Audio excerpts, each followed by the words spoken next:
Hello and welcome to the Build with Bear Workshop. My name is Pat Bear. I'm here to assemble a model kit. I'm also here to hang out with all of you. I'm going to start things off by throwing the Bear Cave, the Lego, the site, the Tier 2 blue emote into the chat. If you are currently a subscriber, you can reply with those emotes. If you are not yet a subscriber, you can say hi. You can use other people's emotes. If you feel like being a lurker and you don't want to talk during the stream, well, yeah, that's also okay. You can just lurk, and that's cool as well. Currently, hey, Lashbrook, welcome. We are currently at, boom, 29 subscribers. The goal is to get to 40. I shut up about how many subscribers I have when we hit 40. If you want to become a subscriber, now is a great time to do that.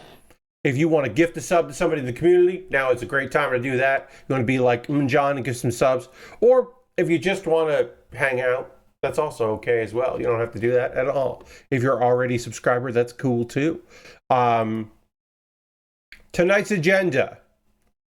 Well, I got over here the EMS-10 Zudah, and we're going to finish that kit. We got the top half of it done. Well, we got the feet done. Hey, Lord Crashington, welcome. We're going to work on the legs here. And since we did all of the backpack and all the weapons already, I think that we're going to finish this tonight. There's also some stickers we can apply.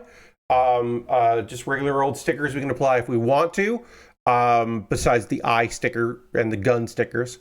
And we might do that. I think maybe the sticker on the shield would be nice to do. And then, drop down. Some subscriptions are ending here. I'm down to 28 subscribers. The goal is to get to 40. I shot about that at 40, but we're currently at 28, which is fine. But yeah, I think I'm going to finish this. I know what I'm working on next, so we can get to that. We can probably start that maybe by the end, or this will take the whole stream. I don't know. Or maybe I won't even be done by the end of the stream, but I think I will be. Let's go to the overhead camera here. Here we go. Overhead. You can see, get the top half of the kit. We got our big rifle here, our precision rifle that we will, whoops. That's right. I forgot the spare the clip lives there. We got a big rifle. See it like that. Take a look at that. We got our gun. We got our shield that moves around. This is pretty cool. The shield moves around. Also, I don't know if I showed off the gimmick of this thing. I can't remember. Oh yeah. So these arms stretch out a little bit. You can see how there's a little black here. And then it gets smaller. Oh, then I pulled it too far, but yeah, it kind of pops in and out a little bit, and that allows for more movement of like getting the weapons attached, which is kind of nice. And it does it on the other side too. And that's kind of weird. That's a weird thing where the arms just get a little extendo arm a little bit. A weird bit of business, but yeah, this shield pivots around, which is really nice, and then it also has the to kind of stake it into the ground or to make it a more of a offensive shield, which is fun. We'll keep those down because it's cool looking. And you can also store your launcher there, which is fun. Anyway, we'll put this off to the side here, and we will get on working. And I have the backpack here, which I don't attach because it makes it look like that. I guess I could get it like this then. Yeah, there you go. Now I guess I can give the backpack on because now it's not. When I didn't have arms and stuff to hold it up, it was just falling over. So we got the feet, and let's we got the feet. Let's work on the legs. Let's get into one of our legs here. I hope you're all doing well on this Monday evening. I am full of salty foods. It is my dad's birthday, so we went out to dinner. It was a lovely time. We went to a place that has very good prime rib because that's what my dad wanted to eat. He wanted to eat very good prime rib, so we got that for him. I was not in the mood for prime rib.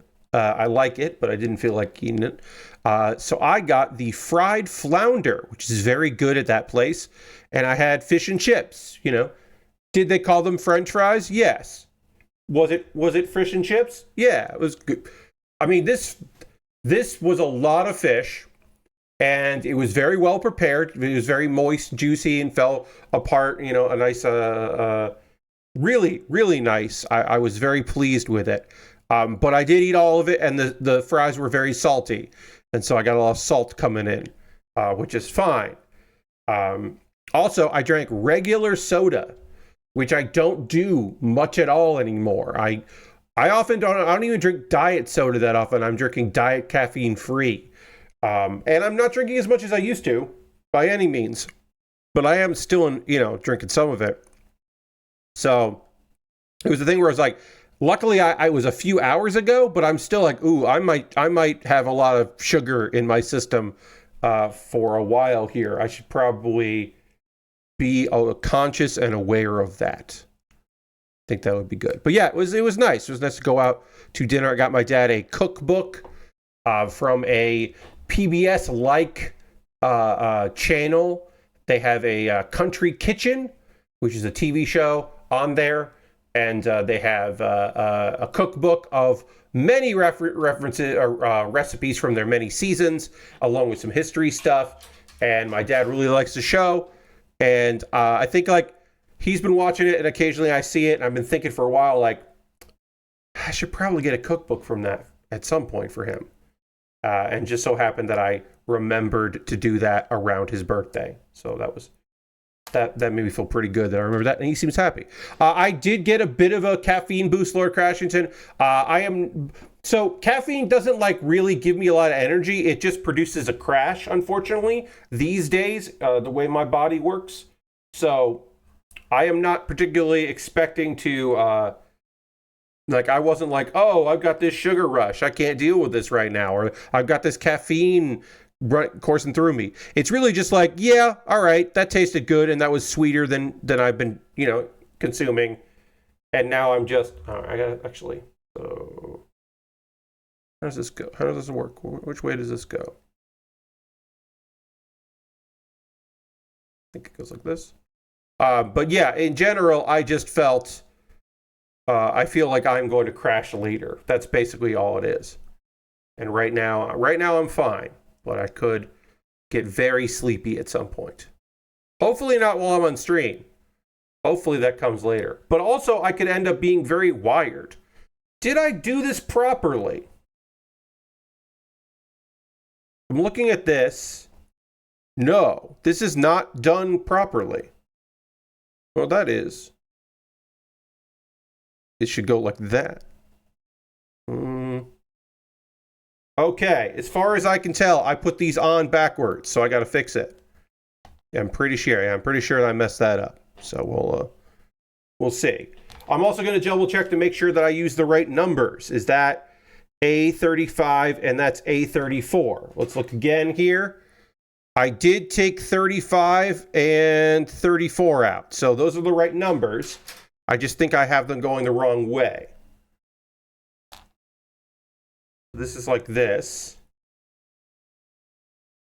Circle there. And then this would go like that. Okay, so it wants to go like this. This is the proper way to do it. And then I need the 2 pegs like that. And then I need this to be a bend to it and go here. And then if I put this on like this. All right, I think I did the leg properly this time. Yes, okay, this looks right. I'm very glad I caught this now instead of when I put the full leg together and realized it wasn't bending back properly and I had messed the whole dang thing up. It seems like, and we'll know, until we get the whole leg together, but I think I did it correctly. Anyway, had a nice time out tonight celebrating, got my dad a gift. Yesterday was Mother's Day here in the United States, so celebrated that. Got my mom a travel pillow. It does not look like a pillow. It has a strap. It's what it says on the tin. It is meant to go in the car, or if you're going to you're going to see a minor league baseball game and the benches don't have any cushions. It will hopefully help my mom's back because you can sit on it, but you can also fold it open and then it can become a backrest as well. And I thought that would be really helpful. She seems to like it. And also it's just less cumbersome than taking a pillow or something from home. So hopefully that'll help her out. Practical gifts, but And my dad got to do one of his favorite things in the world, which is to look through a recipe book and say the names of recipes out loud, and make no real declaration if he's going to make that thing, if he likes that it's in there, if he is like, okay. Oh, a sausage risotto. Oh. And then he just moves on. But it's not like I'm going to make that next, or I'll never make that, or this isn't like the recipe I've seen before. He just acknowledges that recipe is in the booklet. And I was like, oh, all right, well, good. I'm glad. He's on a real soup kick right now, which is, to me, insane. Clarify. Not the idea of making soup. I am not saying that is wild. I am simply saying that in May 2000, May, whatever, but May, a May that feels like it's already the summer here, it's wild to me that he is making at least 2 different kinds of soup this week. Like, that to me just is so strange. Like, I'll admit, I'm not much of a soup guy. Like, I get it. I do like them. But the idea of cooking over a hot stove and putting together soup in May just is strange to me. It's like, it's so hot. I don't want that. So the original plan yesterday for Mother's Day, my dad did like brunch. He cooked brunch and did waffles, which he did a great job with. And then I was going to grill, but it was raining, so I couldn't go out on the grill. So instead I used the George Foreman grill inside the house, which is like grilling, but it's not like grilling. We had a potato salad that was good, and a salad, and it was a nice dinner. I was happy to put it together, but like I said, I did want to actually, I'm just making sure that that's B4. That's not B4. This is the wrong piece. I will deal with that later. This is B1, but that's not B4. I took it out and went, and this doesn't seem right. I'm making mistakes, but I'm catching them, which is at least nice. Lord Crashton says, I'm basic with soup. Tomato and chicken noodle for the most part.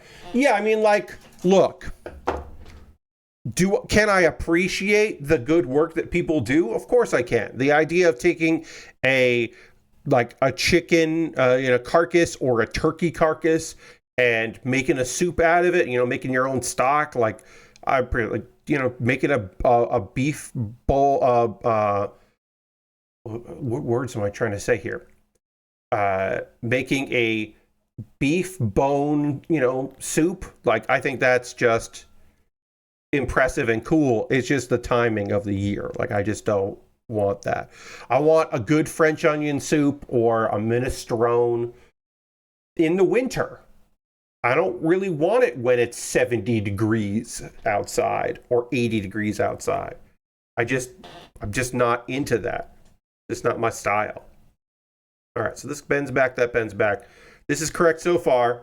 We're almost done with this leg. I do think we're going to finish this kit tonight, and we might start the Lego set, which I have next. I don't know. Seems like we might be a chill stream this evening, and that's okay. That is an okay statement. I think that's all right. Sometimes sparsely attended is fine, and I'm not mad about it. I think it'll be okay. You know who's mad about it? Well, we're going to talk about this. I'm not going to get too deep into it.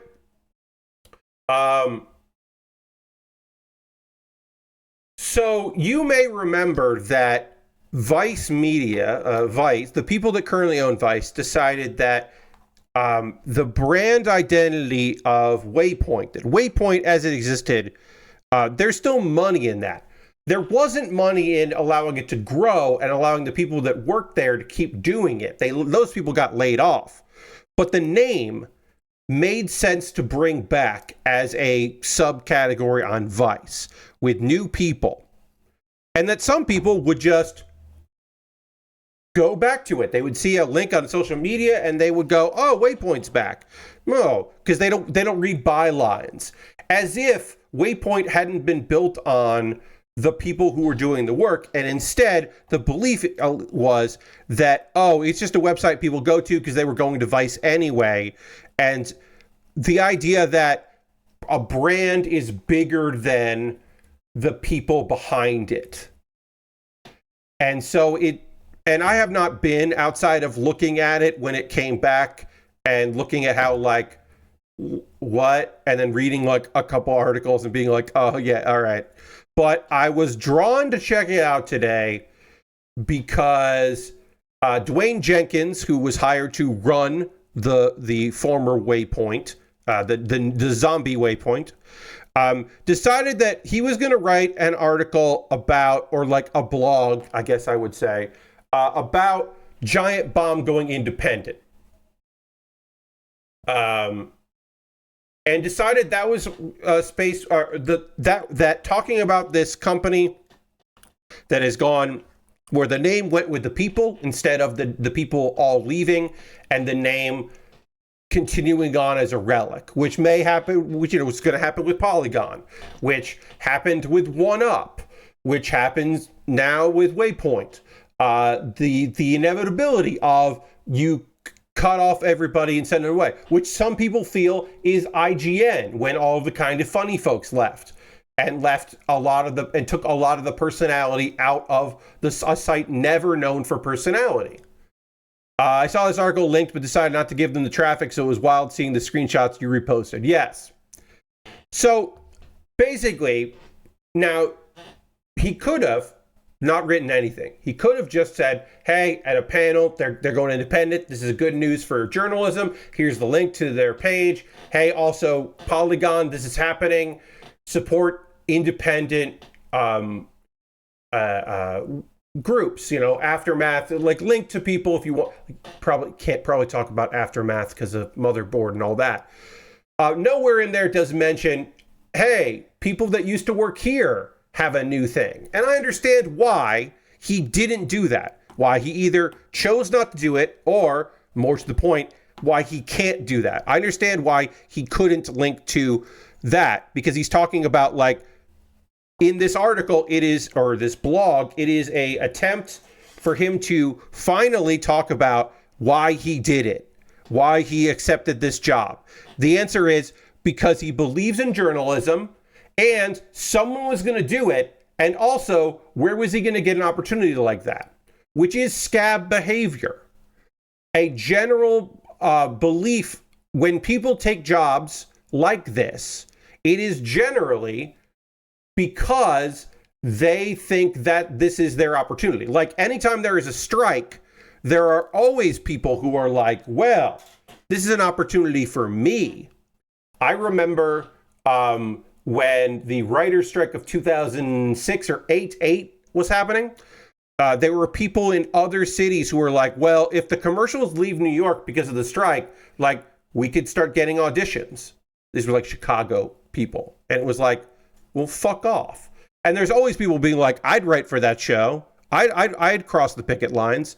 This show that, like, the writers are on strike because they want it to be represented by SAG-AFTRA, and the show is a non-union show on a network on network television or on a cable channel, like the staff of Ridiculous. There are always going to be people that are like, I'd do that show for scale. It's my big break. And as I said in my when I was talking about it on Blue Sky, people got to eat. People got to work. Sometimes you take a job that you feel sick about. I didn't end up working there, but I did take several meetings with Amazon to be a manager at, which didn't happen. I was nowhere near going to get that. But I did take meetings to become a manager at one of their, like, you don't pay in the store, you put it on your Amazon account, grocery stores. Because I needed a job. I ended up getting a different job. And then eventually the pandemic happened anyway, and I would have lost that job. But I did go for that. I was going to work for Amazon. I wasn't going to feel good about it. And I would eat crow if people were like, Pat, it sucks that you're working at Amazon. And I'd be like, yeah, it does. It does suck. It's the same rationale the villain of Ex Machina had, though. Yeah, so Lazarus, that's the thing, right? You just have to say, I took a job in journalism. I took a job running a website. I understood that it would make me unpopular. Or you could not fucking say anything, because saying don't feel sorry for me is explicitly telling people, please feel sorry for me. I'm getting heat for my own choices and my own actions because you make it seem like you knew this was going to fucking happen. So you can't even say ignorance. Like, when I accepted this job, of course, the timeline doesn't work. So you can't say, when I accepted this job, I didn't know blank, blah, blah, blah. You're saying, I accepted a job from Vice to write about video games. I didn't know we were going to call it Waypoint, which would be a lie, but you could say that shit. And then some people would go, oh, that's good enough for me because it's convenient for me to have another place to look at and I still have those bookmarks.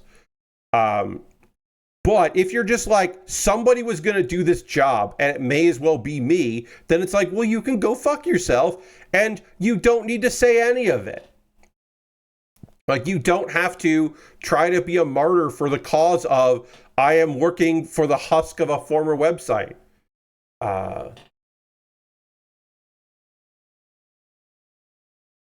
Like, thank you for the follow. Appreciate that. Welcome. Gamdam24. Welcome. Like, the fact that there's like, oh, here's the link if you just want to go to Giant Bomb. Here's the link to Polygon fund for the people that were laid off.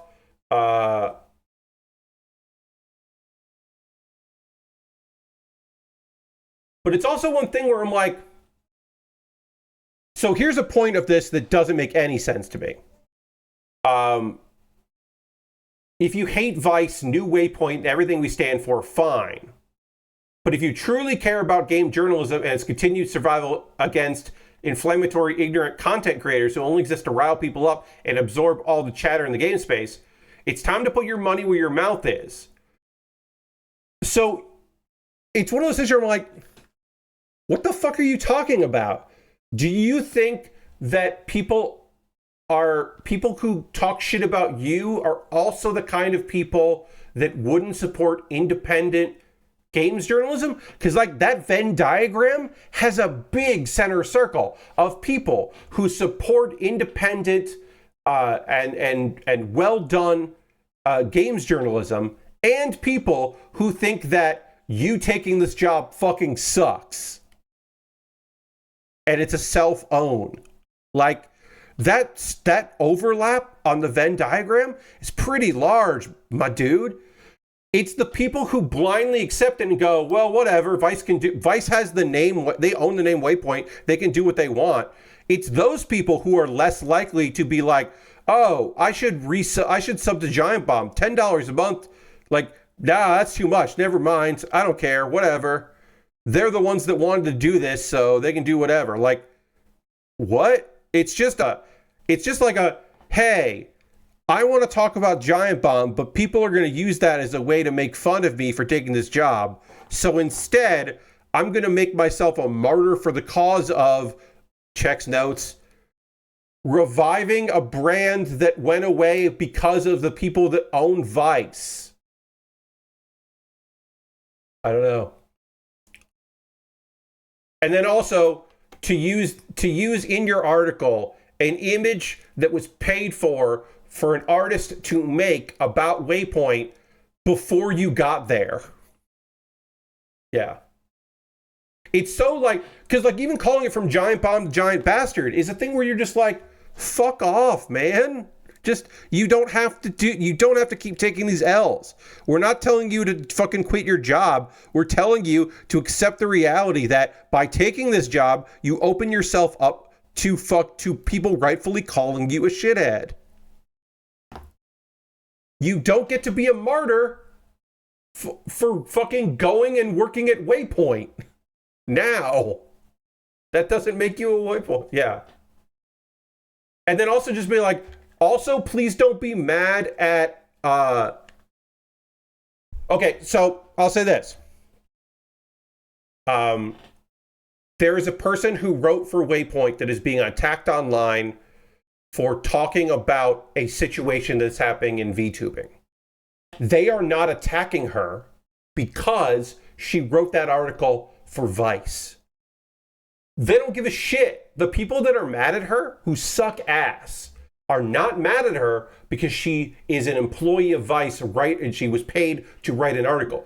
They're mad because she is talking about an issue that they would like swept under the rug, because a lot of people who are fans in the VTubing space do not want their dirty laundry aired, and they don't want their sexism and their transphobia to be, and their homophobia to be aired out in public.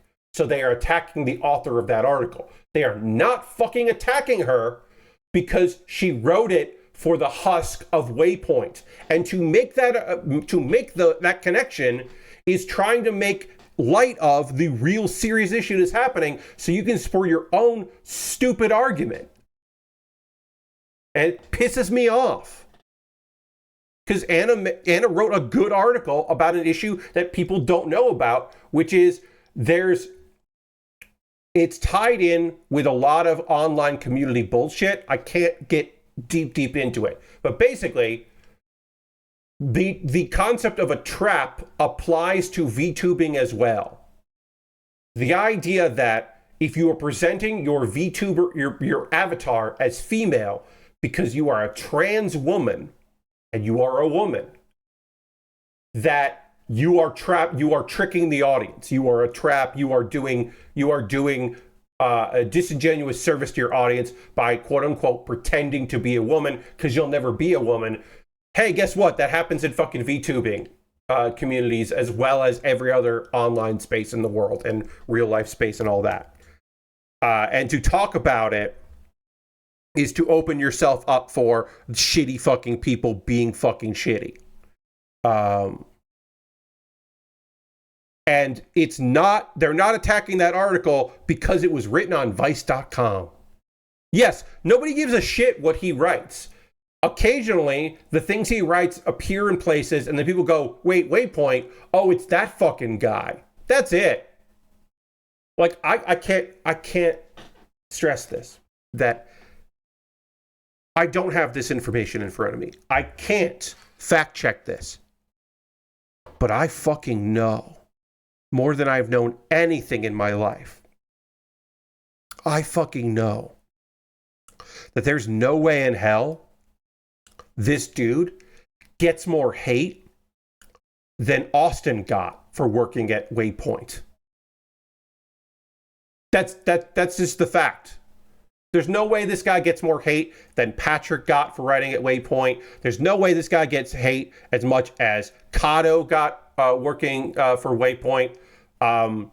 There's just no fucking way. There's just no way that happened. Like, it's just no way. So instead, it's just, well, this person sucks. Here we go. It's just like, yeah, you get hate for like working at a website. You shouldn't have accepted this job. That's it. That's the hell. That's what you get.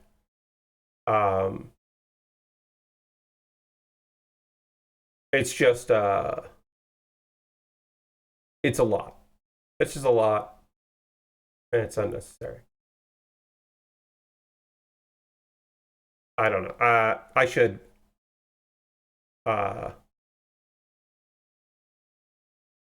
should move on because it's just me getting mad at a person. But again, to use an article that you were writing about Giant Bomb going independent to promote your own fucking website because you are proud of the people who have written for that website is ridiculous.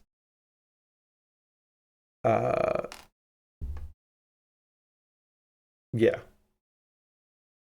Yeah, it is just a person who like is just convinced that they are a martyr for a cause that they, which is just backwards and silly. And it's just like, okay, all right, well, yeah, I don't know what the fuck to tell you, my guy. Just wild. I'll talk about Backlash. Speaking of Backlash, to act like he's taking up the mantle. Yes. It's also just like a funny thing because it's just like remap exists. If you want to do a direct lineage of the honoring Waypoint, you just go and listen to Remap Radio. Remap is just Waypoint owned by themselves. It's just what that is. Like in the same way that Aftermath and 404 are the legacies of Motherboard. So it's just like, what are you talking about? And again, I'm saying a lot of this because I am a friend of people that worked there, but also like I had a small part in a couple live streams that supported people who really needed the support, and I have a fondness for Waypoint. Was on a couple podcasts, got to help out with a few things here and there.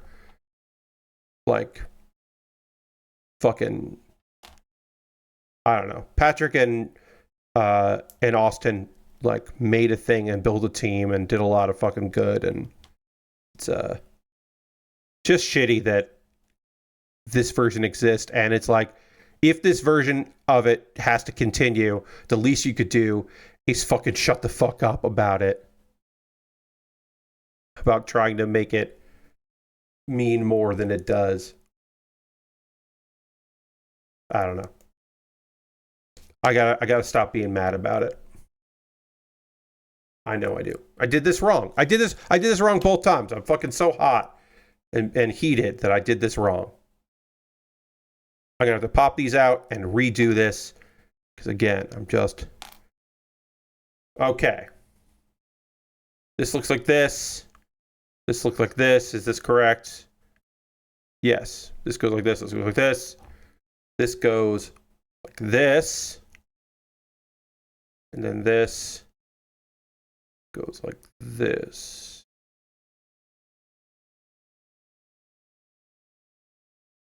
Oh, no, wrong way.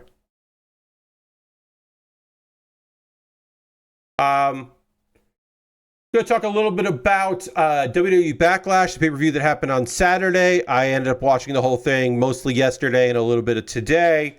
I don't have a lot to say about it. To me, one of the big pieces was the arrival of Jeff Cobb, a Hawaiian wrestler who was primarily known for being in New Japan Pro Wrestling. He has now aligned himself with the Bloodline. Jeff Cobb is a wide man. He is a good fucking worker. He's a good mid-card talent. Good guy to have in a faction. An aggressive guy. Solid worker, as I said. Excited that he is there. I think it is a good addition to the Bloodline. It is weird that Hikuleo has not debuted yet because, all belief is that he's there. One of Haku's third son that is a wrestler. So it is weird that Jeff got in before him, but okay. It might just be that it's just easier to debut him. I don't know, but he's there. And hopefully that goes well for him. Jacob Fatu retained the United States Championship, and storyline-wise, it seems like he didn't know that Jeff Cobb was going to show up and help him win, and he was mad about that. And hopefully, if this leads to the breakup of the faction, and finally, we should finally just fucking kill the Bloodline like this. Or if it does mean that Jacob Fatu goes to do stuff outside of this faction, that sounds fucking great, and I would love that because that dude is so good. He's so good. Lyra Valkyria defeated Becky Lynch in a match in the second longest match of the night. It got so much goddamn time. One of the benefits of WWE doing pay-per-views that have only 5 matches on the card is that those matches get to breathe. And this match got to fucking breathe. It got plenty of time. It was really good. I mean, I will say, I did think they were going to put the belt on Becky. That was my assumption was one belt will change hands that night, and it will be that belt. And it was not. It was none of the belts. None of the belts changed hands. And I was pleasantly surprised, and I was happy to be wrong. I thought Becky was going to win it. But instead, Lyra Valkyria retained and looked fucking good in the process. This was a hard-fought match. And then Becky looked strong by immediately attacking Lyra after the match, keeping the feud going probably. And that was good. And it kept her, she doesn't really need it, but it did keep her looking strong. And then maybe she'll transition to working, because I haven't watched Raw. Maybe we'll transition to having her work with Bayley, and we get Becky Bayley, which is good in theory, but maybe in practice won't be as good because both of them are, not the same wrestlers they were. Dominic Mysterio retained against Penta for the Intercontinental Championship. I kind of want Penta to win that belt, but I understand why they did it. Eventually, they're going to term Dominic Mysterio face. It just makes sense to do that. Do I think it's the right call? Not really. Is it the call they'll do? Probably. They'll probably turn him face at some point. B24. B24. It's this piece here. Okay, great. But yeah, I think eventually they'll turn him. That match was really good. That's my match of the night. I wish they got a little more time, honestly. Penta is so fucking good and is on fire right now. If they decided, actually, let's just fucking strap up Penta, I would have been like, yeah, that makes sense. But keeping Dom strong is also good. I'm not against that. I think it'll work out just fine for him. All right. And then Gunther defeated Pat McAfee by technical submission. This match went 14 minutes, and I appreciate the story they were telling. But the idea that match went on that long, part of the story they were telling is that, Gunther did not want the match to end because he wanted to dish out more punishment, which I think, is maybe a fine idea. But in execution, I didn't love it because it definitely made Pat McAfee look way tougher than he should look. I did like Michael Cole getting involved first to try to end it, and then to cheer on Pat, and then also Michael Cole did cheat to help Pat McAfee, and I thought, if there's got to be some cheating in there, I kind of like that because it's really just trying to even the score more than anything. But eventually, and then Pat McAfee got lucky here and there. Also, it does, of course, need to be stated that Pat McAfee fucking sucks. Fuck Pat McAfee. Umjan just subscribed with Prime. That's 39 months. Thank you so much, Umjan. Let's go to the Bear Cave Lego site. Tier 2 Blue Emote in chat. Thank Umjan very much for the continued support. Appreciate you. Thank you very much. We're now up to 39 subscribers. But yeah, Pat sucks. That goes without saying, but I guess I should say it. He sucks ass, and I'm glad that he lost. I think the idea that he wouldn't lose is preposterous, and some people were thinking no, Pat's gonna survive and get lucky, and I was just like, he fucking better not, and he didn't, and I was happy about that. Gotta avoid those ads and support Pat. Yes, don't see ads, but do see me. I don't know. I should put in the emotes. Put my money where the mouth is. Put in the emotes. But yeah, I thought overall that was pretty good. And then in a match that was too fucking long and too many fucking ref bumps and too much bullshit, John Cena retained against Randy Orton via shenanigans and cheating and people, and Randy getting mad and Randy RKOing people that were trying to help him and all kinds of dumb bullshit in a match that had the crowd for a lot of it, ups and downs, because of the people involved, much more than just what was happening in the ring. Was it a better match than Cena's match against Cody? Yeah. Was it good? No. I don't think either of those guys can do the match that, you know, that people would like to see them do.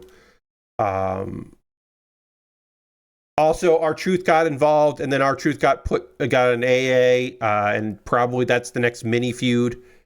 If you're unfamiliar, Ron Killings, aka R-Truth, is a professional wrestler of the comedy variety.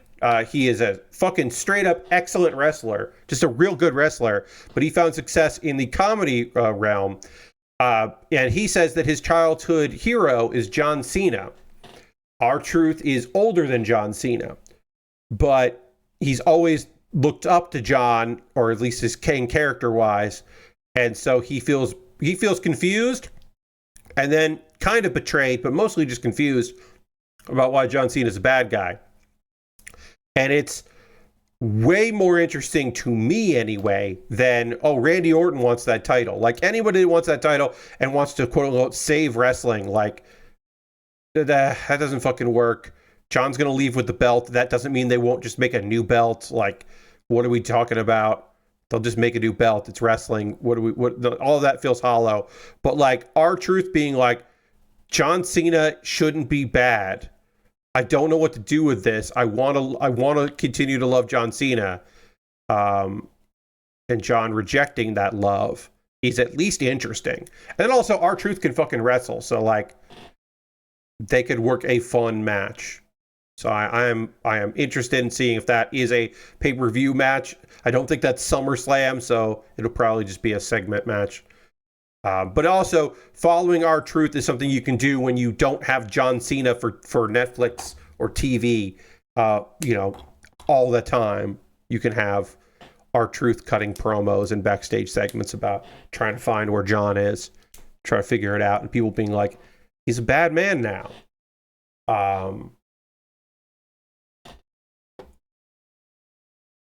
Let's see. Yeah.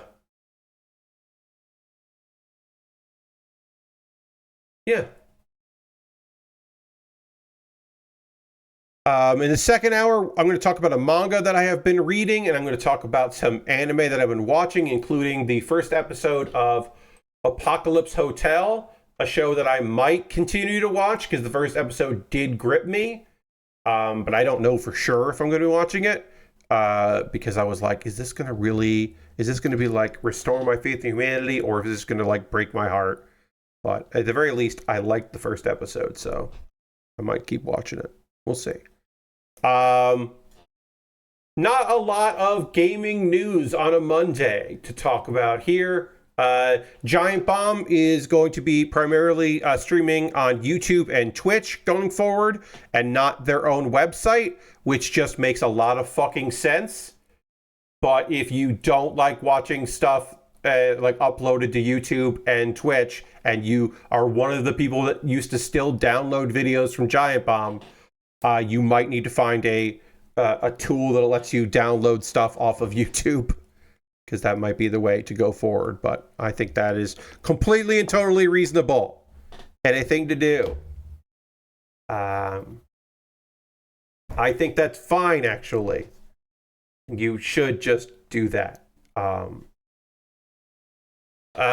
Stellar Blade is coming out on PC. Steam in June. That is according to a trailer that apparently went up early. June 11th. Apparently that was uploaded early. Or it was, and some people found it. Maybe it was supposed to be unlisted or something. I don't know.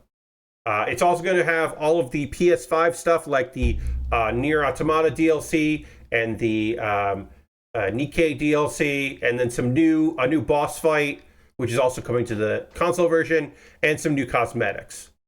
Let's see. And modders are talking about doing stuff to the game. I don't know. There's a lot of discussion out there on, you know, some Reddits about doing some modding.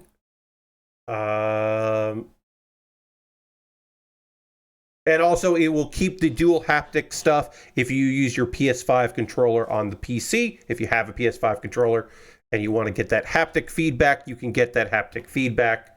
They're not going to take that away, which I don't know why they would, but some people thought it wouldn't be supported, but apparently it will be supported.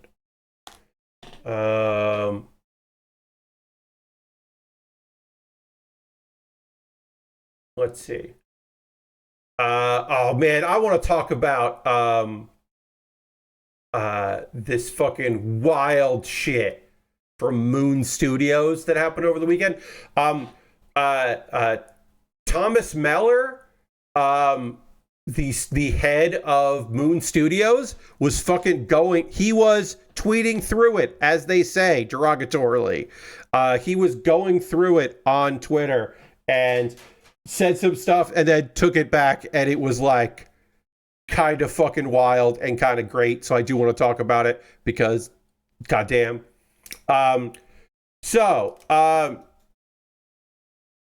Basically, on Discord, the head of the studio talking about the recently released No Rest for the Wicked. Maller said, it's entirely possible we won't be around in a couple of months to do anything anymore, simply because we got review bombed. This leads to people not buying the game. Should be pointed out in this Kotaku article, they haven't been review bombed.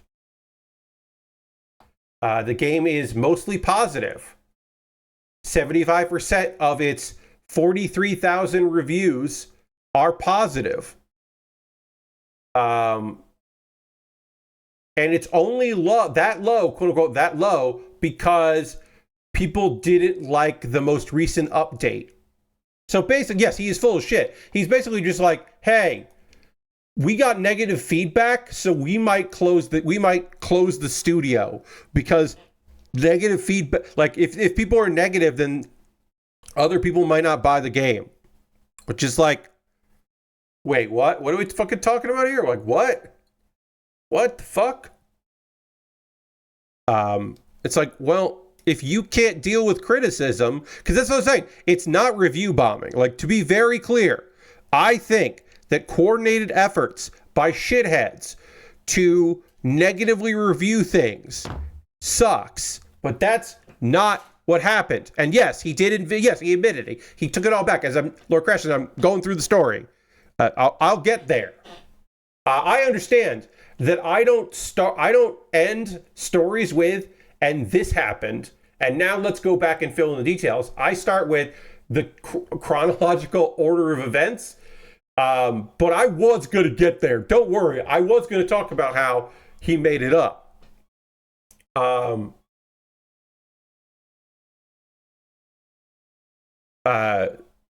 Yes, because he did describe early as one of the worst, the release day, and the fact that it got negative feedback from it, he did consider one of the worst days of his life, which is just like, look, I am not trying to say like ha ha ha, but it's just like, okay, well that's pretty, you've led a pretty good life then. If one of the worst days of your life is that you put out an update that people weren't really loving and only one of your video games, like that's, and they still like the game, they just didn't really like the update. Like this is a pretty good average, my friend. And then yes, he later took to Twitter to explain that apparently, and again, blamed the media for misunderstanding what he wrote. And when he said the studio won't be around in a couple months, he did not mean that it was going to shut down because of negative feedback, or the fact that he wrote, it's entirely possible we won't be around in a couple months to do anything anymore simply because we got review bombed. Apparently, that didn't mean that he was thinking about shutting down the studio. Apparently. He wrote those comments to push back against some of the bullshit reviews. So he wasn't trying to say that they were going to shut down. He was trying to rile people up on a Discord to feel bad and take down their negative reviews of the thing they didn't like, I guess. So, like I said, he made it up, and then he also was like, laugh out loud, this is what happens when the press just picks up Discord posts and writes an article about them. Overall, pretty much everyone who's tried Wicked after the last few hotfixes is extremely positive.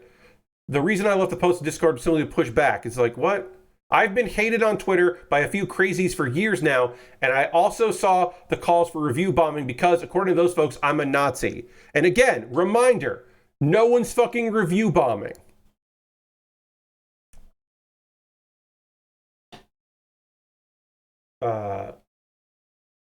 And also, I should point out that in the conversation where he said that people call them Nazis, it's because people asked for representation in his game, and he feels like that is not something he has to do. And if he does do that, and then the people that are mad at him are overreacting and calling him a Nazi. Apparently, anyone who does include 5 trans characters in their games and don't let their products be influenced by political bullshit is a Nazi. What a world we live in. Cool, dude. Super, super cool. But from time to time, I think I'm allowed to speak up about issues within our industry I personally find unbecoming.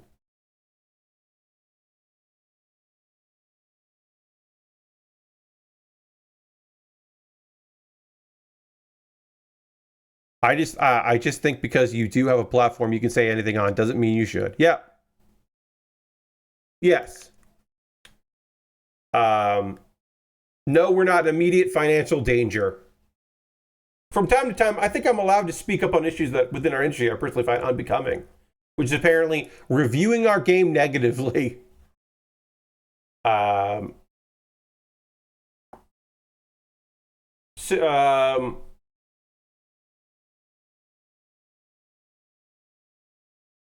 then we end with Kotaku saying, in 2022, VentureBeat reported that staff working for Moon Studios has told the outlet about a culture of casual racism, sexism, and bullying, describing it as an oppressive workplace.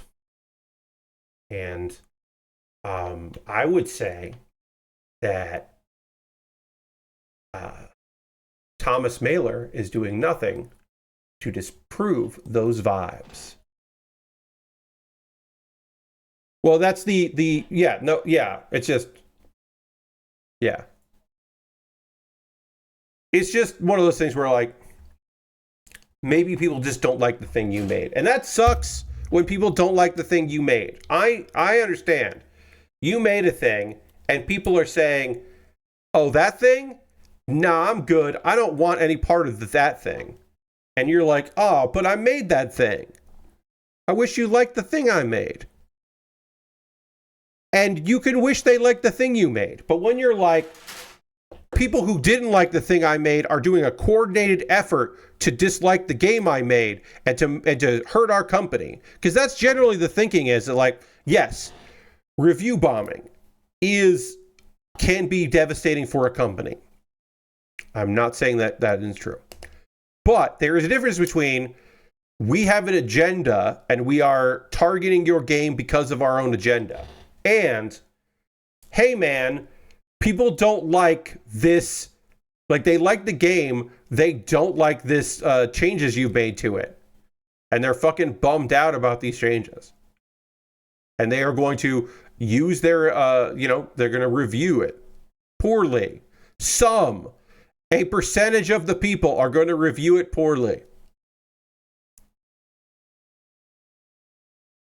But that's apparently a conspiracy.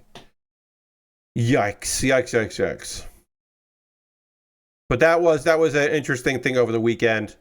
And I should also say, as always, friends, yes, people that are like, I'm going to write an article. Look, is it the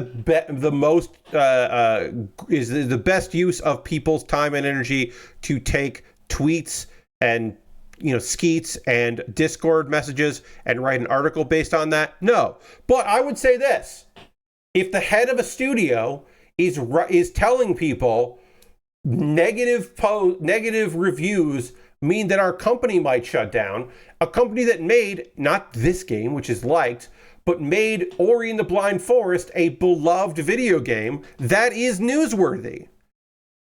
And if you were the head of a studio, you shouldn't speak on hyperbole. You shouldn't do it to raise awareness of whatever. You could just say, it bums me out. If people didn't like the changes we made to the game, I understand that. But if people are review bombing us for a hidden agenda, that's a bummer, and it's rough for all the people that worked hard on this game. Like, that's all you have to fucking say.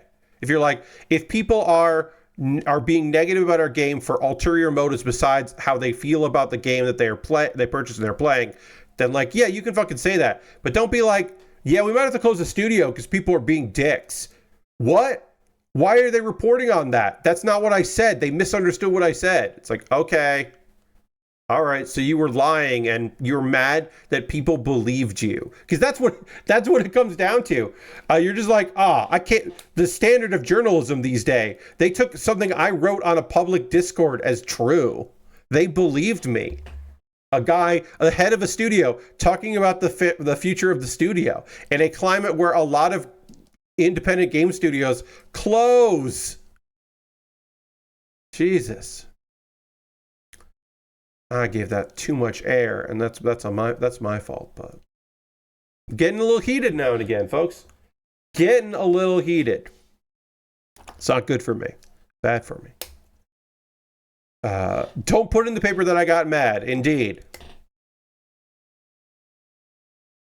Please don't tell people that I got... Please do not report that I got owned. All right. We are now body complete on our kit. Well, actually, we got to do the side skirts, but we're almost body complete on the kit. I got to do the side skirts, which I'll do now. Because I gotta. And then we'll take a pause to the cause. And then we will add some stickers to this kit. And then we will get some Lego stuff together in the second hour. I'm not going to do a lot of stickers on here, but I'm going to do some stickers. We'll take a pause for the cause, and then we'll do the side skirts. A7 and A8. So this is 7 goes on this side. 8 goes on this side. We got to panel line these, and it'll be a lot easier for me to panel line them before I put them on the actual kit. And then we'll be body complete. And then we'll just have to do some sticker work. Oh, and also I can put this extra. I can put this. This is cool. This can just fit on the side here, which is fun. I like that. I love the idea of being like, oh, we have a gun, and here's where we store more of the bullets and for our fucking future Tommy gun. This is where we store more of the bullets for it. That is silly in a way that I always appreciate and can always get behind. But now, what we're going to do is I am going to talk to you about ways that you can support what I do here financially. These are optional things that you don't have to do, but if you wanted to, you fucking could. And I'll talk about these for a couple minutes. I'll do a little run some ads, and by ads I mean me talking about ways you can financially help me out here, and then we'll get back to building, keep working on this kit, and then get some Lego together. Work on that. Let's see. First and foremost, if you're currently a subscriber to the Build with Bear Workshop, you can throw the Bear Cave, the Lego, the Scythe, the Tier 2 Blue Emote in chat. Being a subscriber is the easiest way to support what I do here through Cash Money or your Prime Gaming token. If you could be like John, use the token. You could also be like John and gift a sub. We are currently at 29 subscribers. The goal is to get to 40. I shut up about how many subscribers I have when I hit 40. If you would like to become a subscriber, you could do that now. If you want to gift a sub, that would be great.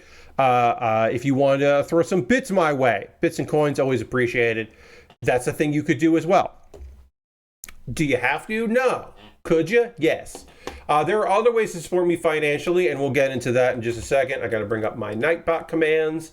Here's my Nightbot commands. I have a Patreon at patreon.com/PatBaer. Over on my Patreon, there is a $1, a $3, a $5, and a $10 tier. There are different rewards for different tiers. Consider joining me on Patreon. See if there's a tier that's right for you. If you'd like videos early, if you'd like to vote on what I do on the second Tuesday of every month, which is tomorrow. People voted on what I'm doing there. If you just want to throw me $1 a month and you get a Q&A video that only you get to see, you could do that. I also have a YouTube channel at youtube.com/PatBaer. Over on my YouTube channel, of course, you can subscribe for free. But if you wanted to, you also could become a member over there. And for just $2 a month, you get my video, my Wednesday videos a day early. So you get to see my Kuma Baer videos on Tuesday instead of Wednesday. So tomorrow, you'll get to see the next video. This is like a fun little thing. If you wanted to, you could do that. Let's see, is there anything else I want to say that? Those are all monthly ways to support me financially if you'd like to. If you want to just throw some money into a tip jar, like once in a while, I've got a Ko-Fi and a PayPal. And everything I make through direct donations like that, through YouTube, which includes AdSense, so watching my videos helps me out, through Patreon and through Twitch, all goes into a fund. And out of that fund, I pull money out to buy model kits. I was able to buy the Zudah, the EMS-10 Zudah, I was able to pick up because of past generosity from y'all. So thank you very much for that and allowing me to get this cool model kit. The next thing I'm building is also came from my backlog. Now, if you want to have a say in what I build next, you could always buy something directly from my Amazon wish list. And anything purchased from my wish list will jump the queue and be the next thing that I build. And it will also get its own dedicated YouTube video called the mailbag video, where I unbox it and talk about the thing that you purchased and give you a shout out if you've included your name.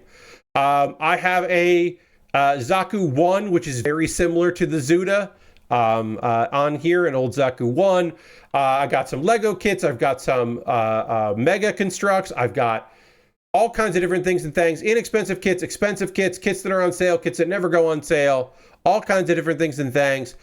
Get in there. If you see something you'd love to see me put together, you could pick it up and send it to me so that I could build it. My birthday is coming up next month. It's a month and a half or a month and like a week away.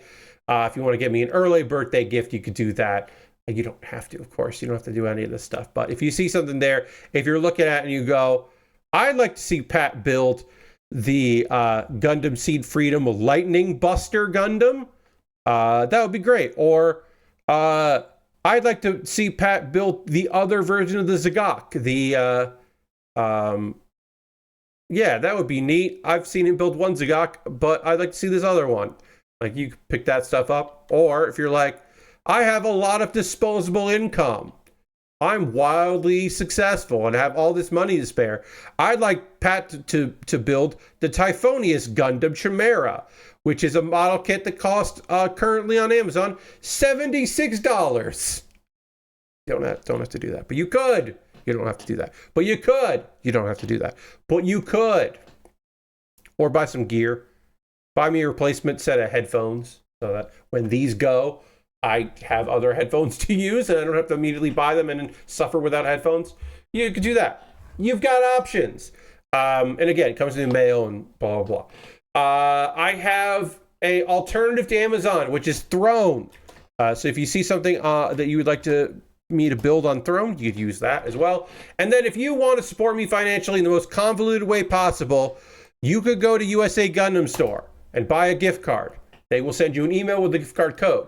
And then you can send me a private message here, a whisper here on Twitch, or a private message on Twitter or Mastodon or Blue Sky with that gift card code. And then I will use that gift card code to buy something from USA Gundam Store and have it sent to me in the mail.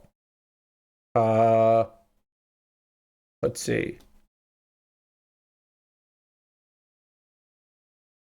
Sorry, there was one thing I wanted to look at really quickly. I apologize for being distracted, but I saw a notification. I want to look. Okay, that's fine.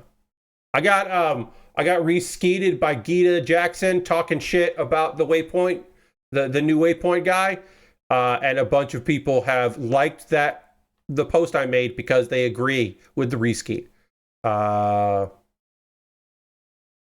Let's see. Yeah. That's about it. Oh,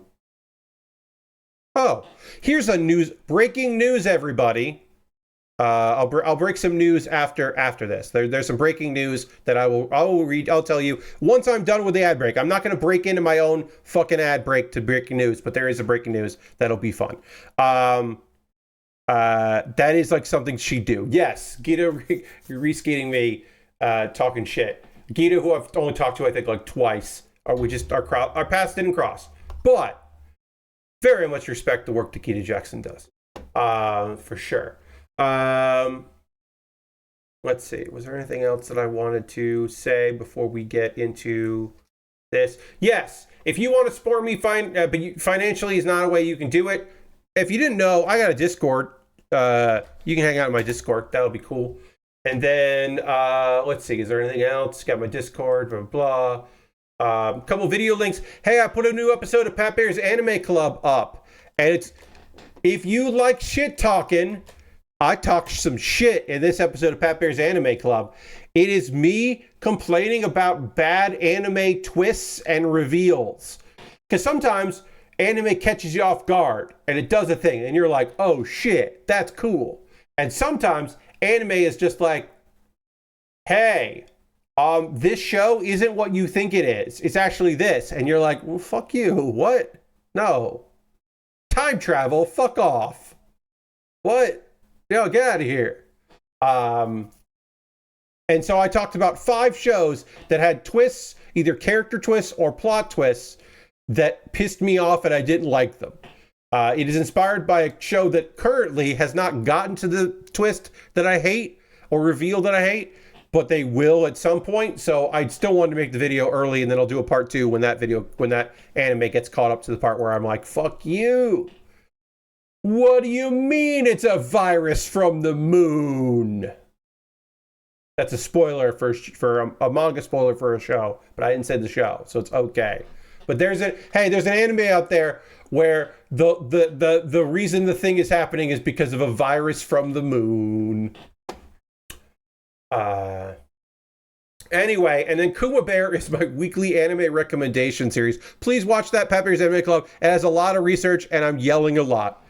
This episode of Kuma Baer was about Bleach, because I'm talking about some of my favorite anime from the 2000s. So I had to talk about Bleach, because it's really fucking good. And the music is underrated, underappreciated, even today, which is wild, because so much of the background music is so good. And Ichigo's theme, number 1, is fucking incredible. An Argentinian woman who seemingly has no connection to anime and maybe doesn't like that song and its success, which is just wild. But number 1, Ichigo's theme is so fucking good. I have sung along to that before because I haven't been able to find a karaoke of it, but it's real good.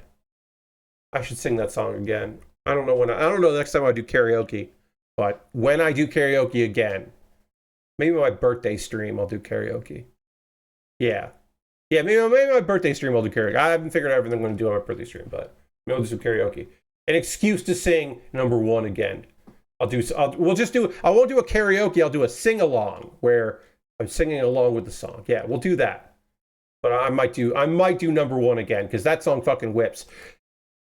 And when it comes in, and Ichigo gets to do cool shit, and wailing fucking rock guitars play, and this woman singing, and her voice is looped, so she's her own background singer, singing about like now you're number one, and she's like got this like fucking deep, incredible voice. It's really fucking good. It's really fucking good. I want to listen to some covers of that song. God damn. Real good. Anyway, enough about Bleach. It's good. And also, I'm very proud to say that video is doing real good numbers for me.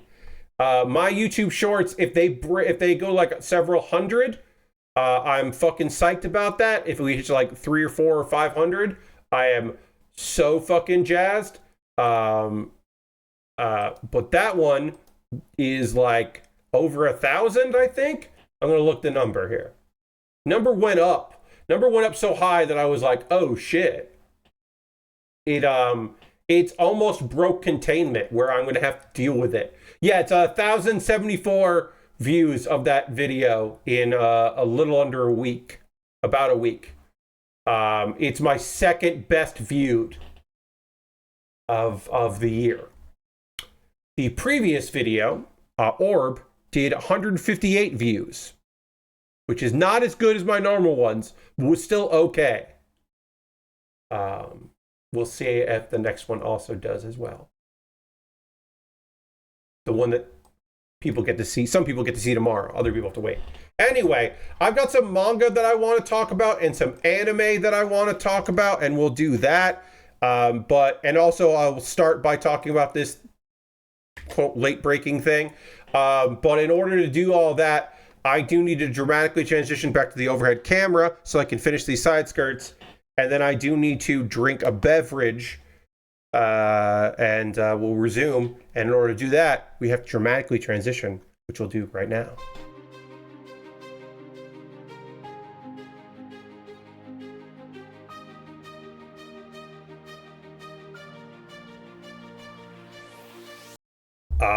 If you're wondering, I am not wearing a purple shirt underneath this black shirt because this is like a purple, and this is the only purple shirt I own. That is a coincidence. I'm not wearing black and purple to match this kit. They are complementary colors, but that was not intentional. It was accidental, and I'm happy that it's a happy accident. Anyway, directly after the Bombcast tomorrow, Dan Reichert will be joining Jeff Gerstmann on the Jeff Gerstmann Show. And he included a photo of Dan and Jeff playing 1, 2, 3 Switch together. Where Dan is silly and Jeff is like, what am I doing with my life? And then Jeff said, it's perfect timing, really. Taco Bell's chicken nuggets are back, and I have a lot of questions. Jeff pretending like they're not going to talk about Giant Bomb, and instead they're going to talk about that is very funny. I'm sure also it'll come up, but that's very funny to me. So yeah, those chicken nuggets are confounding. Yeah, I don't know, they just got a good deal on chicken, I guess. But yeah, that's fun. Dan on the Jeff Gerstmann Show is a fun bit of business. Let me double quick. I guess that, yeah, there shouldn't be an overlap. I wonder if they're gonna do it a little late. Oh yeah, I should do my job as a mod of the Jeff Gerstmann Discord and Twitch, and paste this in here so people see that. That way people know that's happening, and they could find out that Dan is joining the podcast tomorrow. The Jeff Gerstmann Show, available at twitch.tv/Jeff Gerstmann. The Jeff Gerstmann Show, which Jeff hosts. He is the permanent guest host. He's had some guests before. This is not unheard of, but it's a lot of work for him to get that done. So he doesn't all the time. At least you don't have to worry about brand safety. Yes. I mean, look, Lord Crashton, I'm always thinking about brand safety because I'm a mod, so I got to think about the Jeff Gerstmann brand at all times. I always have to be thinking about that. Is this good for that or not? Anyway, now that I've made that lake-breaking announcement, let's talk about a manga that I have been reading. It's called An Exiled Blacksmith Uses His Cheat Skills to Forge Legends. His fiancée kicked him out of the store, but he's happier now that he can make things at will. Basically, our guy, Vil, is a humble blacksmith. He's trying to honor the legacy of his father and his grandfather. His grandfather was incredible. His dad was good, but his grandfather was unbelievable. And his father ran a good business. And Vil doesn't have an eye for the business elements of it, but he is an incredibly talented blacksmith. So much so that he has inherited the talent to maintain the 6 sacred swords. There are 6 swords in the world that his grandfather didn't even make, but can be maintained. And they have souls. They have like the 6 people that can use them have like their souls to it. And it's an important work. And his younger brother can't see those souls, but his younger brother and his fiancée conspire against him and take over the store. And so now he's just kind of off to do whatever. And it's a kick. This is another one of the kicked style shows where he's just like, well, I guess I'll figure something out. And he almost immediately makes a 7th legendary sword. He goes to improve a sword so much and evolve a sword so much that it has a personality and a soul. And then he gives that sword to a beast person that he's hanging out with. Who's just like, oh yeah, well here you go. Here's your new sword. Meanwhile, one of the sacred people or the sacred soul wielders is trying to find him because he's the only person that can maintain her sword. The family business, like within these 10 chapters, the old family business is definitely about to fucking shut down because everyone's fucking furious. They're like, well, you're not good at this. Get me the guy who's good at this. What are we doing here? What's going on? Also, it should be noted for haters of this topic, my apologies. I must inform you that this guy does not think that he is good at what he does because his grandfather was incredible. He does not think what he's doing is special. And he has not been, at least now, convinced otherwise. Will he be convinced otherwise at some point? I don't know. But right now, he does not think that he is hot shit. Despite being very clearly hot shit. So these are some of my least favorite stickers that we are applying here. These are stickers that you do not need water because they are just like a square or a circle sticker. And you do not need water to apply these. You are just sticking them on. And then hopefully when they dry or when they're sealed, you don't really see the whole sticker part. I hate these. I'm glad they got rid of this. I don't mind water slide. I don't even mind dry transfers because the dry water slides and dry transfers at least look way better than this because from this angle, from you can't really see it, but if you get closer, you can see that that's just a square sticker or a rectangular sticker that I put on there. And that bums me out, and I don't like that. But it happens. Sorry, this thing needs to get adjusted here. Let's see. Is there anything else about an exiled blacksmith uses his cheat skills to forge legends? Yeah, so he's going on his way. He just had a reunion. He can also... his crafting abilities also work on people. And you're like, Pat, is this a harem? Well, it's not really a harem so much as he is surrounded by women who love him, but also there are women who are just like respect him from a distance. But he does meet a queen who is like, I'm sorry that I can only see you in this form. And he's just like, well, I can repair your body if you want.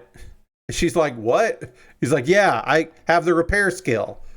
And everyone else is just like, that doesn't apply to people. And he's like, yeah, it's the repair skill. Whatever.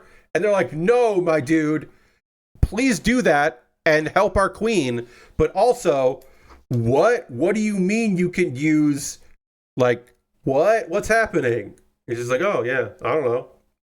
I can do that. Like, I have the ability to do that. Y'all want me to do that? And they're like, yeah, we do. Yes, we want you to do that. Please do that. Well,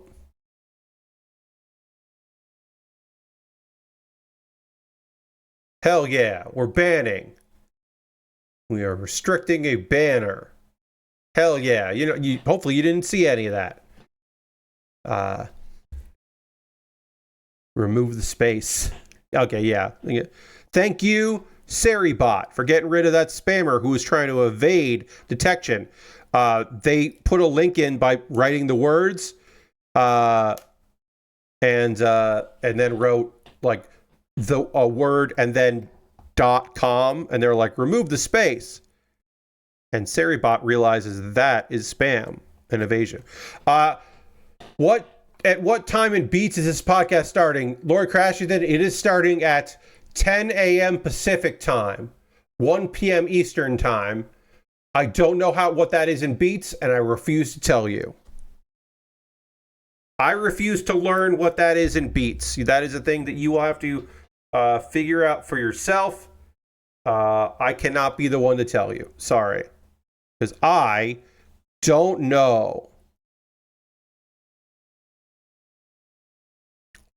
That's too big to go on there. Where's the Mach 4 that I need? Over here. Oh, it's over here. Okay. Sorry. But yeah, I don't know. All right. Let's get this on here, and then I'm going to talk about some anime. I've almost got all the stickers on here that I want to get on, but there are a couple more that I want to put on here.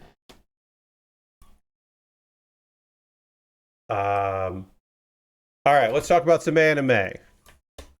Oops. I gotta do this. Anime. There we go. Lazarus. The most recent episode of Lazarus, which was, again, episode 6. You may remember in the previous episode, they were trying to track down a hacker that was working, that they believe is working with Dr. Skinner. And that hacker's name was Popcorn Wizard, which I can only say goofily. I cannot take that name seriously. It does not deserve me to take it seriously because it is a dumb hacker name that I do like. But yeah, it does not deserve my me going out of my way to big up it. Sorry, I want to see if there's any other stickers I want to put on here. I don't know if there are many more stickers I want to put on. Trying to see if there's any that I want to add here. Oh, I kind of like that. Sorry, hold on. Then we'll talk more about what happened in episode 6. Got a lot of tiny stickers here that I don't think I'm going to be adding on. Oh, it's raining. Sorry, it's raining in the house here. But not in the house, outside the house. But I can hear it because I have the window open. Because otherwise it would be boiling hot in this room if I didn't have the window open. Is there any other stickers that I want to put on this? I wish that this kit had... You can see it in the photo. I'll make the photo bigger so you can see it. Well, that's wrong. Hold on. Zudah, there it is. There's this white lines here. I wish this was a sticker, but I guess it's not a sticker. I wish it was, because that would look cool. But it's not a sticker. It's just how the kit is supposed to look, and I guess I would have to paint those white lines in, which I'm not going to do. but I wish I could because it looks awesome with that. And I was hoping that those were a sticker that I could apply, but they are not. I don't know where these go. That'd be nice to have. Yeah, we might be done with applying some stickers here. But that looked pretty good. Not gonna lie.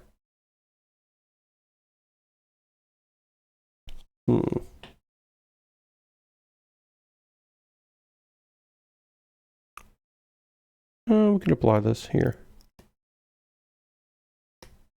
Yeah. We'll apply a couple more when I talk about Lazarus. So Doug, one of the members of the team, Doug found a magazine from like 15 years ago where Skinner was hanging out with a cult that worships. This is wild. There's a cult out there in this world that worships an AI named Naga, and Elaine is from there. Is from that cult, which is like interesting. And what was I gonna say here? Yes. She's from there. And Naga is disconnected from the outside world. But she thinks I can get in there and I can get us access to Naga and we can maybe find out some stuff about Dr. Skinner. So she goes to the commune with Leland, who is undercover, and they meet an old friend named Hannah. They meet Elena's mother, and they meet the commune leader, Billy. And it's like, okay, we find out that Billy worked on the team that at MIT that created Naga, and everyone else is kind of on standby. And apparently, Naga is based on Dr. Skinner's brain, which is an interesting connection. And let's see. And they stole that AI to make this commune. Yada yada yada. They get caught trying to hack into Naga, and they're going to get burned the next day. And apparently, also, the members of the cult are going to coincidentally, are going to kill themselves because it's a death cult. Because why wouldn't it be a fucking death cult? Of course, it's a fucking death cult. It pretty much had to be one, right? Like, there's no way it wasn't a death cult. Hannah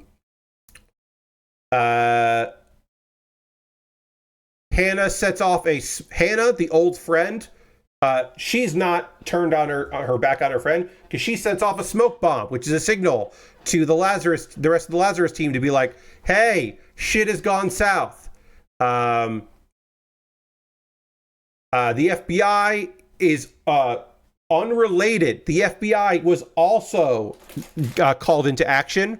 They were also going to raid the commune, which has always been a good thing and never been a fucking problem. Everybody gets rescued. It looks like Billy. So we don't know for sure. You never fucking know, right? But in all of the confusion and the chaos and the fighting, a big chunk of Naga falls on the guy, the Billy, the guy who was running the commune, and seemingly kills him. But it's an anime, so who knows? But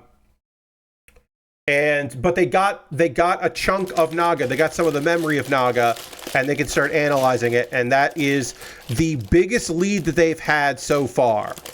Is now they have this artificial intelligence that was based on the guy they're trying to track. So things are looking up for them. We're going to start a Lego kit. The Lego Dreams. What's the fucking full name of this thing? Lego Dreams Cooper's Gaming Controller Jet. So it's kind of a gaming controller, and it's also a jet. And this is Cooper, and this is Jet. And then there's also a monster. Because this is a thing where it's like kids go into the dream world and help out in a dream world. So we're gonna get going on that. Because we finished up the Zudah. The Zudah is done. And pop this jet photo up here. Get rid of the Zudah photo. Goodbye, Zudah. You were a good kid. And this is what we're going to be building. We got a little guy. We got some kind of alien thing. We got the jet. Lord Crashin wants me to hit the dance button, which I will. Thank you for using your channel points for you to hit the dance button. Here's the dance button right now. I'm going to drink a little water while I do it.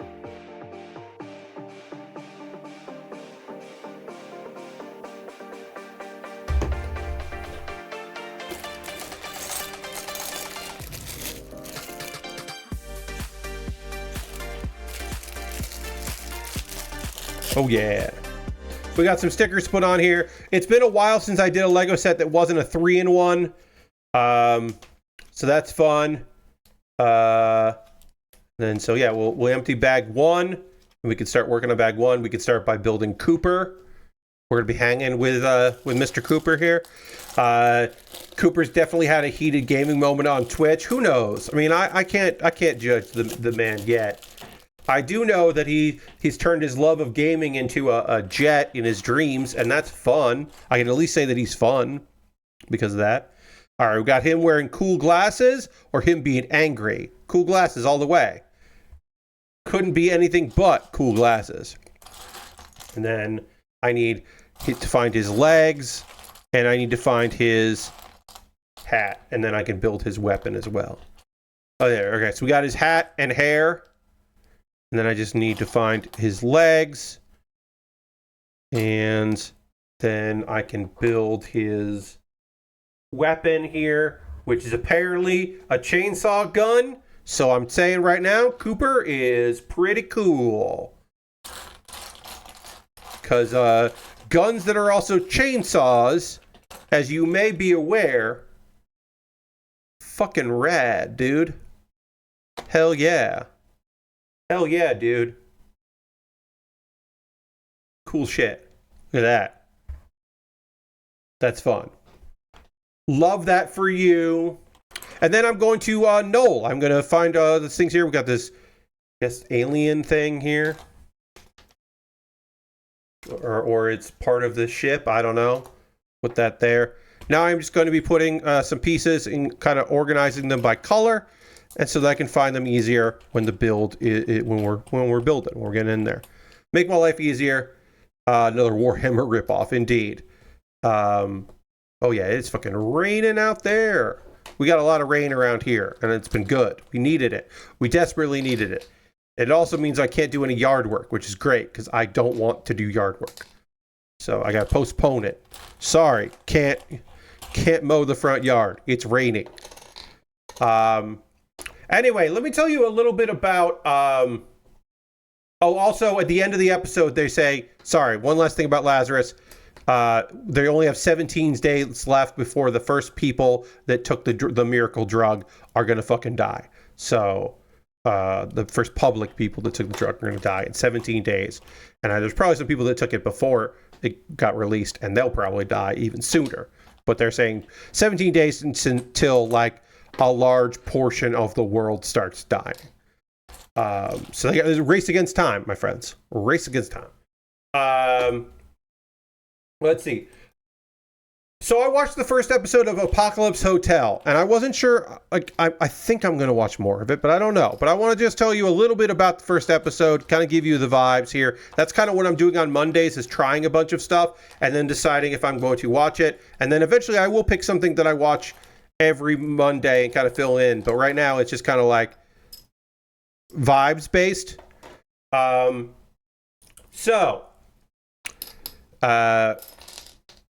We are in a post-apocalyptic world in 2057.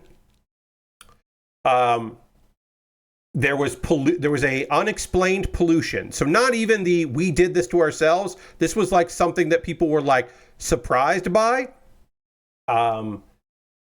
Infortunium pollution makes the air unbreathable, and everybody goes to space. Like, a lot of people definitely died, but everybody fucking abandoned Earth that could, and people went up to space. Sorry. And then it's been 100 years later, so 2157, like a century later, nature has pretty much taken over Earth, reclaimed Earth and taken over, and it's like humanity wasn't even there. Except for a hotel. The Gingaru Hotel still stands because a bunch of robots worked there, and those robots were not decommissioned or weren't reprogrammed or weren't released from their bonds and have kept the hotel functioning as best they can. There's a manager there, and basically they're there because they're like, well, someday humans are going to come back, and when they do, they'll want to stay at this hotel, so we need to keep it operational. So we meet Yakio, who is the head robot. We find out that one of the over time, some robots have just fallen apart and gone into disarray, and we learn that right away with one of the driller robots. It's damaged so much that it's irreparable by them, and so they're on indefinite leave with a bunch of other robots, and it's like, oh fuck, okay.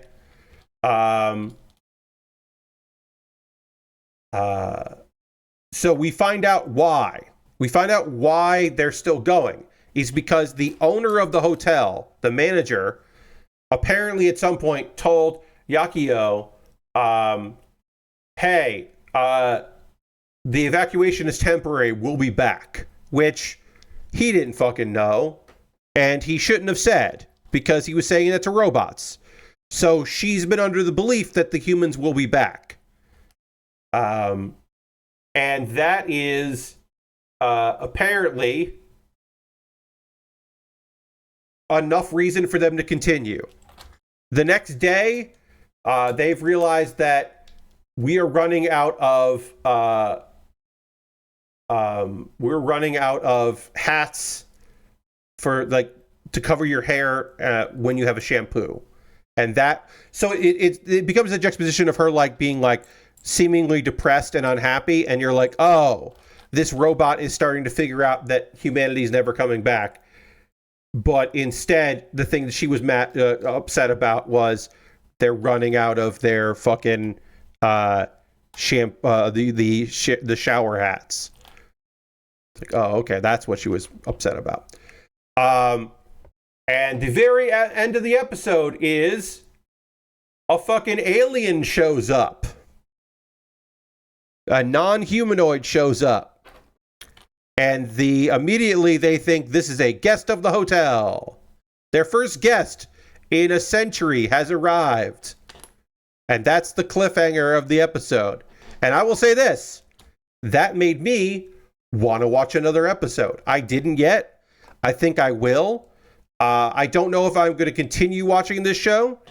I have been told that this is heartwarming, but I can't believe it for right now because it does feel like melancholy at best.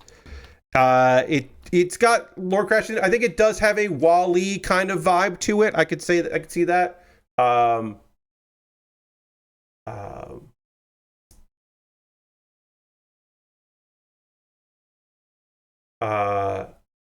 But I don't know. I don't know what's going on here.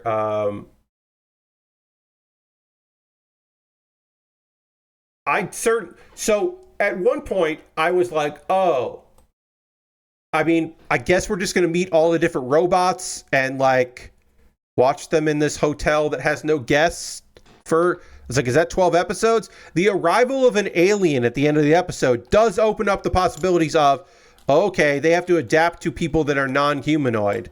That's interesting. That could be very compelling. I don't know. I don't know where this fucking thing is going. I have heard good things about the show. I have been told by people who are watching this show that it is not depressing, that it is just very entertaining and interesting, and I believe them.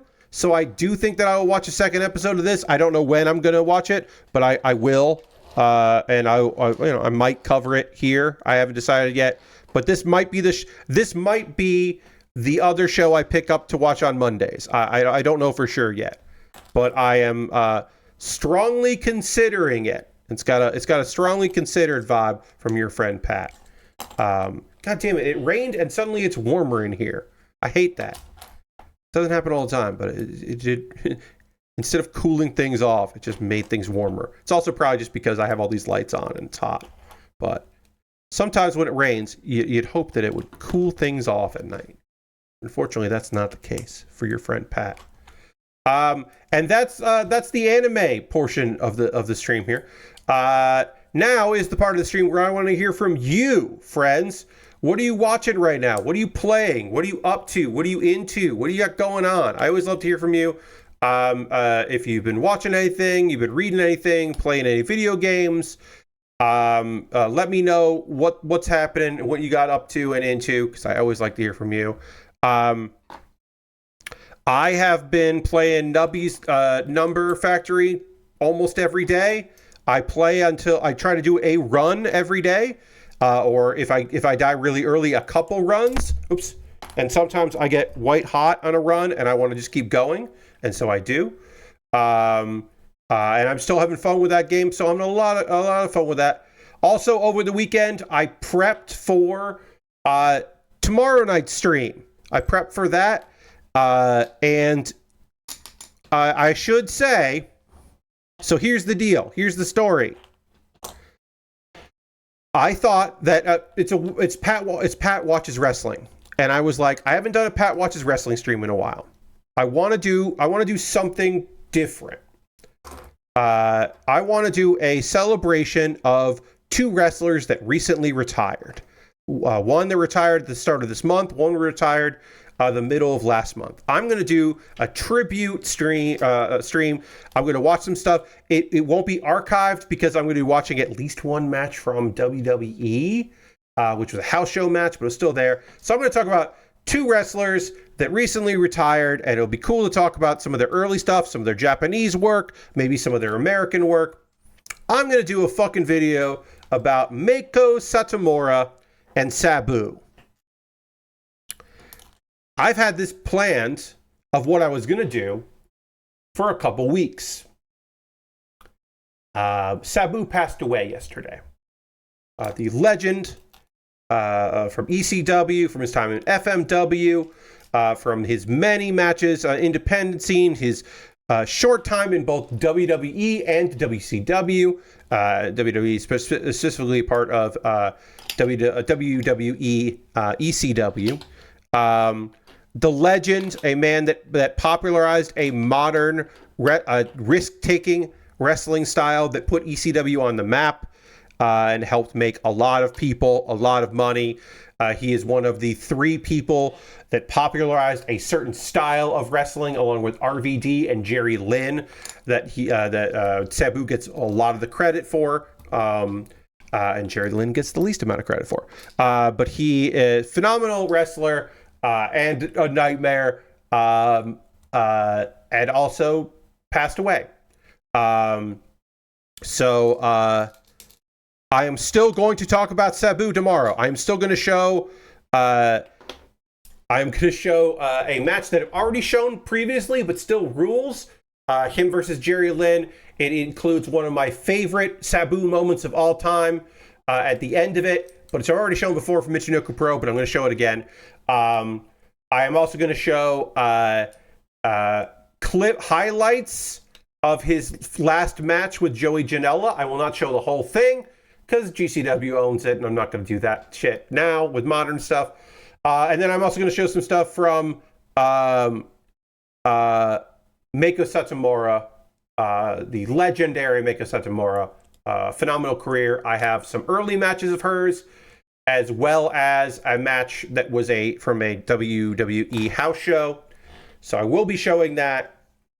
And that's why tomorrow's stream will not be archived. It will exist, and you should come watch it, but it will not be archived.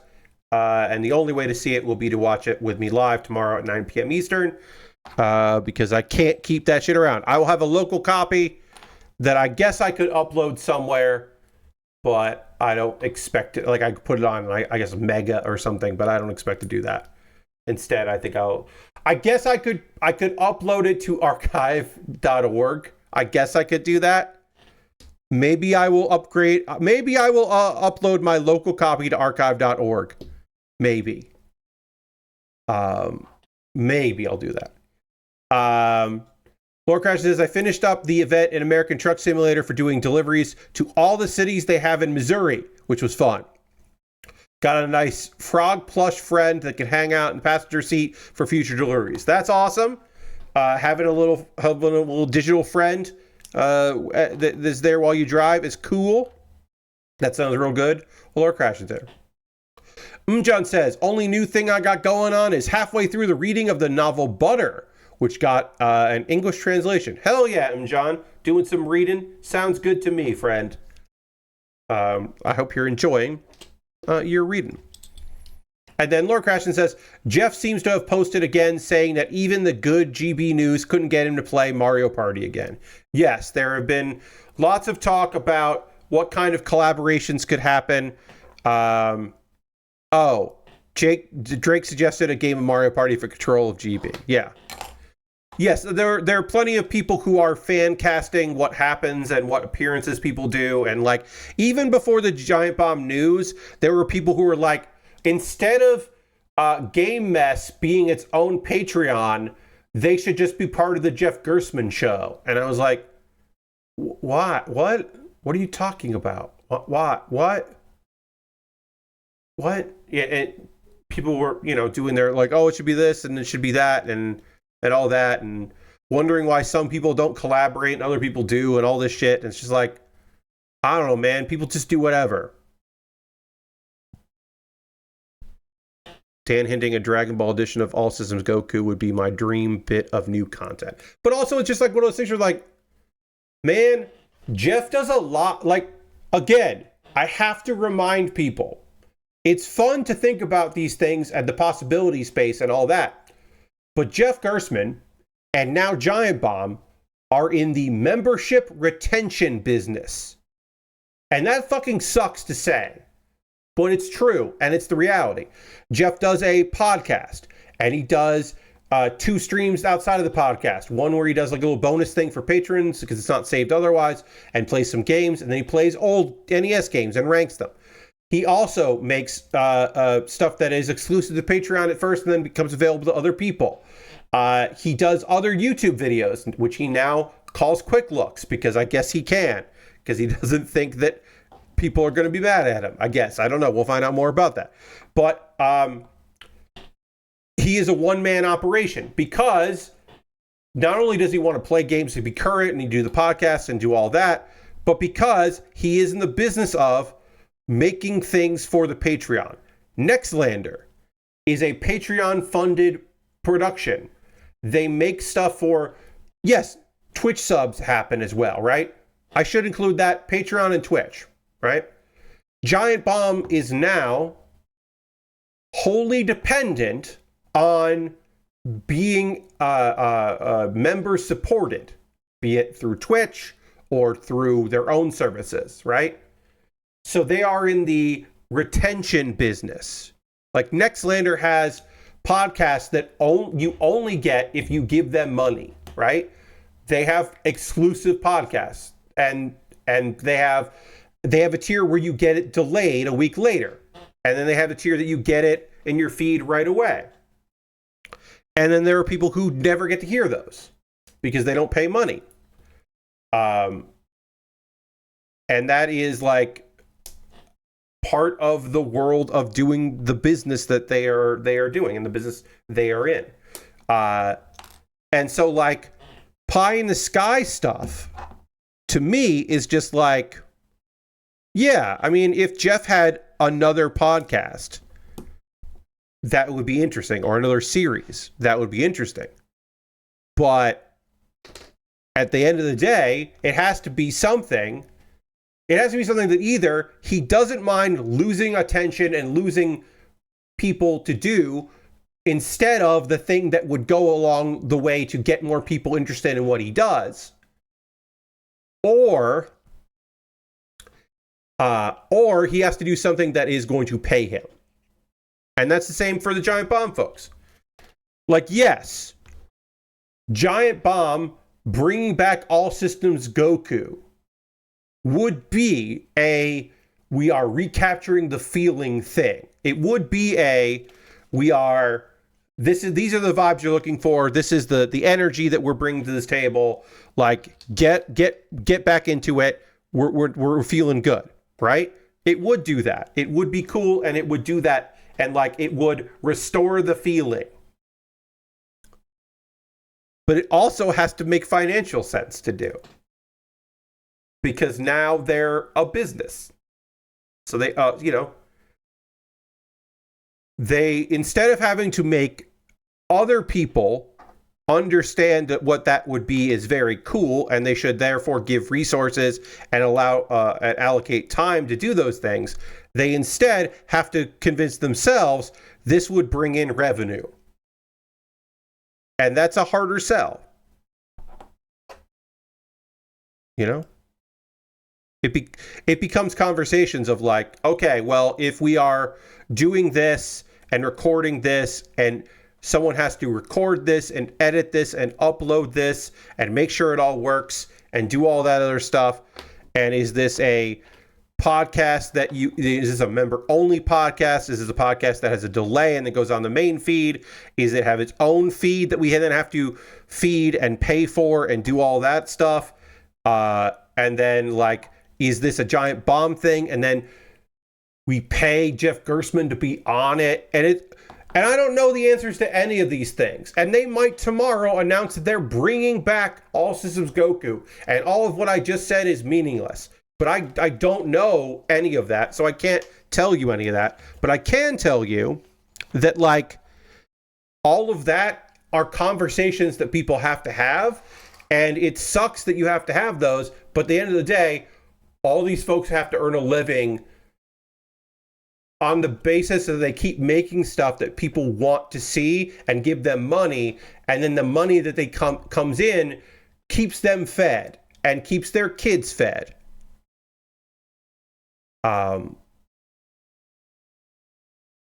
love to see GB use their money to pay guests on their content like Nextlander does. Yes, that if you are a guest on a Giant Bomb thing, you get paid money to be a guest. I think that is fair and reasonable and would be nice. I also don't know if Lorcratchton right now, I don't know if Giant Bomb will ever make money, enough money to exist. I have no idea. I have no idea if subscriptions on a long-term basis can support the 5 people that are working on Giant Bomb right now. I have no idea. Before they can start paying guests, I think they have to figure out how long can the 5 of us do this before somebody quits to go get a job that is sustainable. You know? I don't know. And yes, they also need to hire. Yes, I would say before they worry about guests and all of that, they should also worry about, like, hey, do we have enough bandwidth to do all the things that we did when we had a corporate entity backing us? And the answer to that question, I don't know. But yeah, lots of questions that need answering. Good luck to all of them. It's a hard thing to have to fucking figure out. But I hope they do well with it. And again, a lot of that was conjecture. I'm not the biggest fan of that. I'm trying to be better about doing it myself. Yeah, I don't know. So yeah, I don't know. I don't know how anything is going to go. I don't know how anything that's going to work. But I'm not. What I won't do is like fan cast things or be disappointed in what they end up doing. You know, like I'm not going to be bummed out that they are limiting in scope for a while, or that they say things that they want to do and they don't do those things because they overshot, because they are just figuring things out, because they didn't go away for a while to figure out what to do and have a plan. This kind of all happened very fast. And they all have to like figure that shit out while also existing, because they have to exist. And they have to keep momentum going. And it's a lot. It's fucking tough and a lot, and good luck to them, because that's just so much that they have to do now. While they figure out but they figure out what giant bomb is now. Like, those are tough things. They have to answer some tough questions. And so good luck to them, is what I say, if I can say that. Mary's not streaming because of PAX, which makes total fucking sense. I'm glad she didn't try to stream. My condolences to all the people that went to work today after a long convention, that made the incorrect choice that they should go to work on a Monday after doing all that. It happens. That's all you can do. Speaking of Giant Bomb, let's go back to Giant Bomb Forever. We went there on Saturday. We'll go back there today and hang out, because we always we end every stream with a raid, and we're going to raid Giant Bomb Forever, and they're playing, or we're watching Playdate Contradiction Part 2, which is an excellent thing to go, as we always raid. Oh, she's doing Fire Escape tonight. Good. That's not streaming, so that's good. But we're going to raid Giant Bomb Forever and see some FMV, and that's a perfect thing to go hang out with. So come along on this raid. Thanks so much for being here. I will see you tomorrow night, 9 p.m. Eastern. I will talk over some wrestling footage, give context where I can, and celebrate the careers of 2 recently retired wrestlers, one of whom unfortunately did pass away really recently. And it will be hopefully a good fucking time, even if it is bittersweet in some aspects. Thank you all so much for being here. I'll see you in the next one. Goodbye, everybody. Goodbye, goodbye, goodbye, goodbye.